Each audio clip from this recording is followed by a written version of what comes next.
Walt Disney's Disneyland. When you wish upon a star. When Disneyland opened its doors, the founder wanted to create an unforgettable experience. He wanted it to feel like the American dream, bursting with energy, optimism, and innovation. Little did he know, it would be part of the legacy behind one of America's most beloved snacks. Before skyrocketing to over $1 billion in sales, it was considered garbage and tossed away in Disneyland's trash. That's it. Duh. Say it with me. Doritos!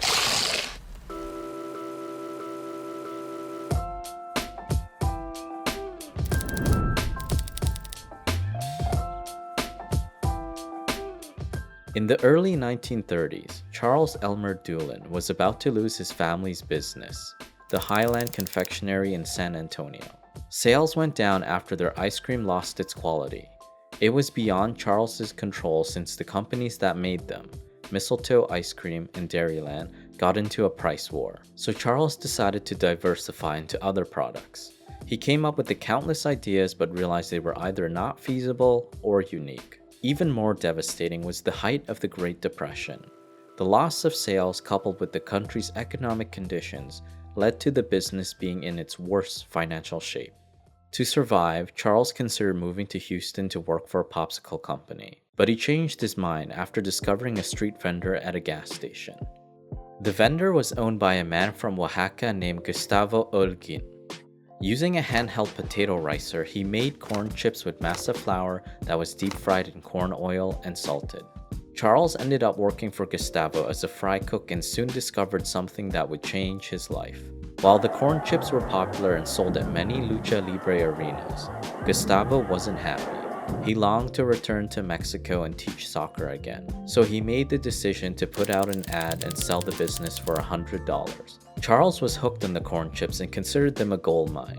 He wanted to buy the business but didn't have that kind of money lying around. Fortunately, his mother believed it would be successful, so she pawned her wedding ring for $80 and gave it to Charles. Gustavo then told Charles he could pay him the remaining $20 later.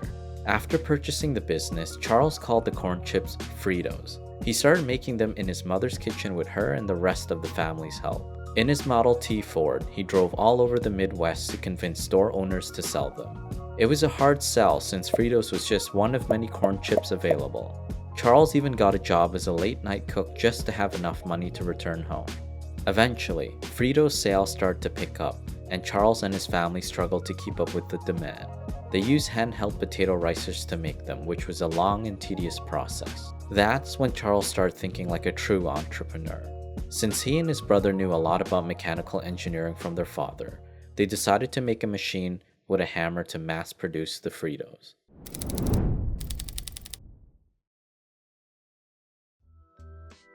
By the 1950s, Charles moved operations from his mother's kitchen to her garage, and then the house next door. He later opened 2 manufacturing plants in Dallas and Tulsa and invented new products including Cheetos. Inspired by the founder of the Ford Motor Company, Henry Ford, the manufacturing plants were modernized by adding an assembly line and conveyor belt. Charles also started growing his own strain of corn. He hired farmers throughout Texas to plant different varieties until he found the right taste. It became the secret ingredients in Fritos that helped the company expand. Still, Charles wasn't satisfied. He wanted to do more than fill households with his products. He wanted to open his own restaurant. Not just anywhere, but inside the happiest place on earth, Disneyland. Right after Disneyland opened, Charles managed to convince the founder, Walt Disney, to let him open a restaurant in Frontierland. Walt gave him the green light in exchange for a corporate sponsorship. The restaurant was called Casa de Fritos. It served a fusion of Mexican and American cuisine and Frito inventions, including their famous Frito chili pie. Unfortunately, Charles never got to see how the Frito company would continue to grow. He passed away just 4 years after opening Casa de Fritos. His daughter Kalita Doolin and others have since revealed that Gustavo wasn't the only one who planted the seeds for his company's legacy, including the birth of Doritos.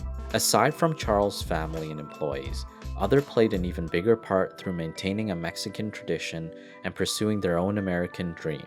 Some of their stories date back to before and after Charles' time.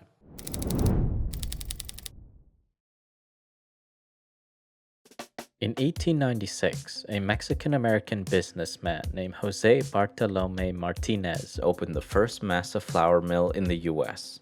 While it was an immediate success, José wasn't satisfied. He was persistent about making a product that would make it easier to make masa, which was used to make tortillas and tamales. It nearly drove him into debt. Years later, it finally paid off. José managed to create dehydrated corn flour where anyone could add water to it and masa would emerge. José trademarked it as tamalina. Tamalina was a groundbreaking invention that lifted a heavy burden for Mexican women. They were expected and accustomed to making masa the ancient way, as the indigenous people in Mexico and Central America did. It involved shucking corn, leaving it to soak overnight, and grounding the flattened blanched kernels in a metate. All of this required getting up hours before sunrise. By the 1900s, José opened a new factory that could mill 60,000 pounds of tamalina and 60,000 pounds of fresh masa per day. Since it used a new production process, it was difficult to estimate the volume of masa needed each day, which created leftovers. Rather than throw it out, José decided to use it to make corn chips. He settled on a triangle shape with a medium thickness so that it could be used with dips. He was the first person to commercialize corn chips and suggest that restaurants serve them with guacamole, salsa, or bean dip. Many who claim to have been the originator of the first commercial corn chips were actually copying a product that was already on the market. José's many genius ideas paved the way for others to pursue their own American dream, including a man from Sonora named Alex Morales.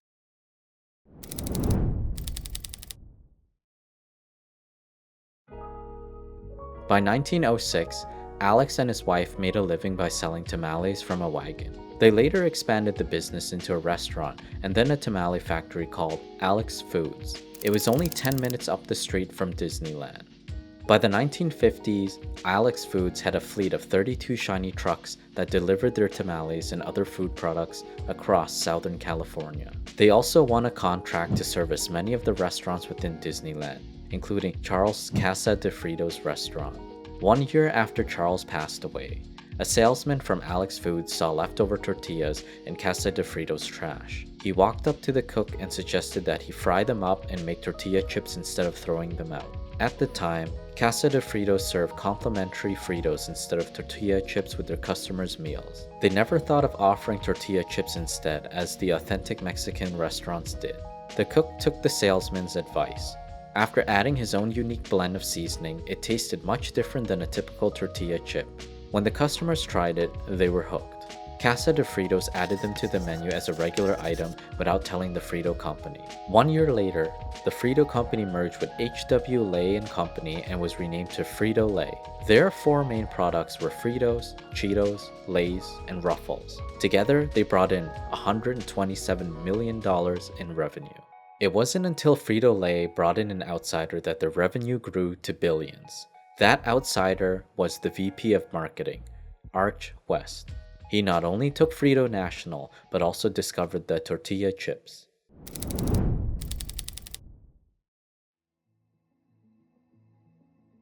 In 1914, Arch was born to Scottish immigrants in Indianapolis. His father passed away when he was still very young, leaving his mother to care for him and his brother alone. As a domestic worker, she struggled to feed or clothe them, so she made the difficult choice of sending them to an orphanage.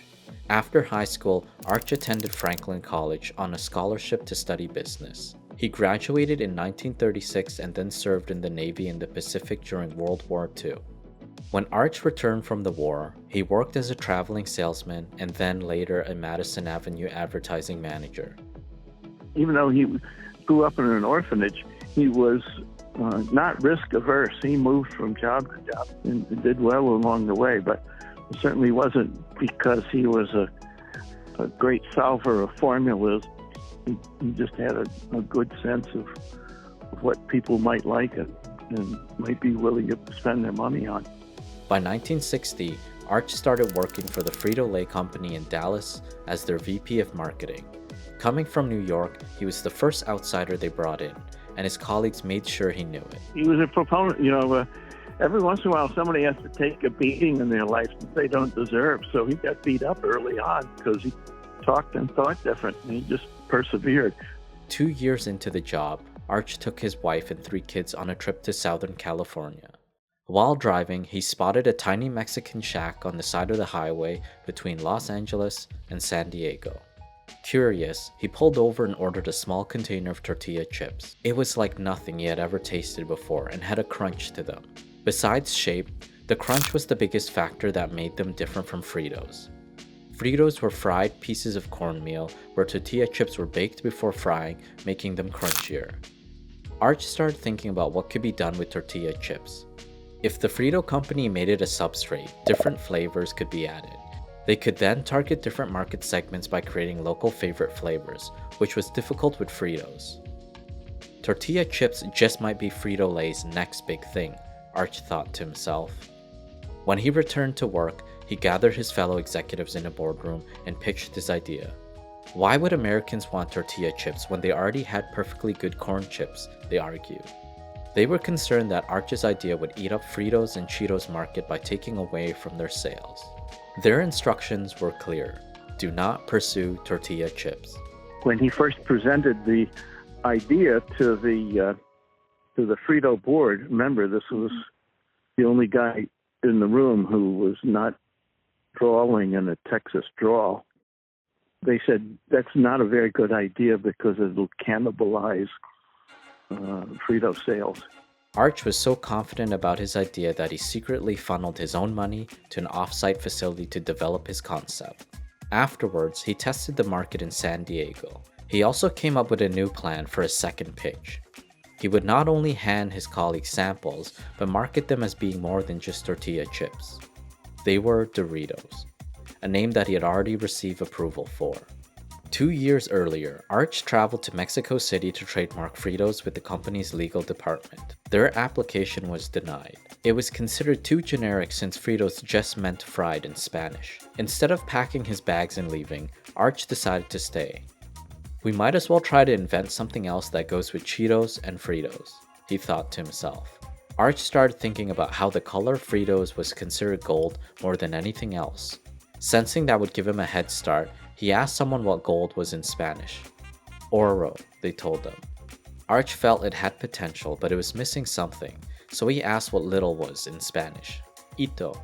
The two words paired together made him think of the letter D, and that it would work well in the beginning.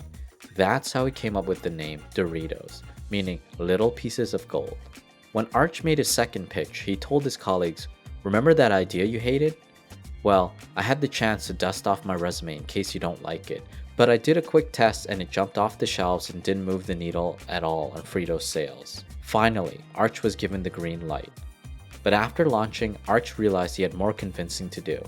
Doritos sold decently in the Southwest, where people knew the pointed tip could easily scoop globs of dip, whereas the rest of America didn't know what to make of them, especially since they sounded Mexican but didn't taste Mexican. Arch refused to give up. He even suggested a riskier idea. Make Doritos taste like a taco, he instructed. His colleagues laughed and told him, "That's not a flavor, that's a thing." Of course it's a thing, you know that, I know that, but there's 97% of the United States that doesn't know that, Arch argued. His colleagues didn't understand the possibilities of flavor technology, which had become more advanced by then. Arch was one step ahead. He knew the flavor of a taco could be added to a tortilla chip and pushed the company to experiment. They gave in to his demands and launched taco-flavored Doritos a few years later. It not only won over Arch's colleagues but the rest of America. It also paved the way for even more iconic flavors, nacho cheese and Cool Ranch. One of the things that my father demonstrated to me was you just keep on working. Eventually, you can outlast the other guy. You just don't stop. And he was a competitor that way. By 1991, Doritos became the biggest selling line of Frito-Lay products, bringing in $1.3 billion in revenue. The nacho cheese flavor accounted for more than 60% of Doritos sales. In 2013, Frito-Lay partnered with Taco Bell to release the Doritos Locos Taco. It sold at the rate of 1 million a day and became one of the most successful fast food inventions of all time. To this day, Frito-Lay has yet to share the real story behind how Arch pushed for the launch of Doritos. they own any of the IP that he created. But yeah, they don't want to, I think, be seen as not having seen the opportunity. It comes down to this: if you know what you're doing is right, don't ask permission. And he knew what he was doing was right, so he was just like, he asked permission, but then permission wasn't granted, so he just did it anyway.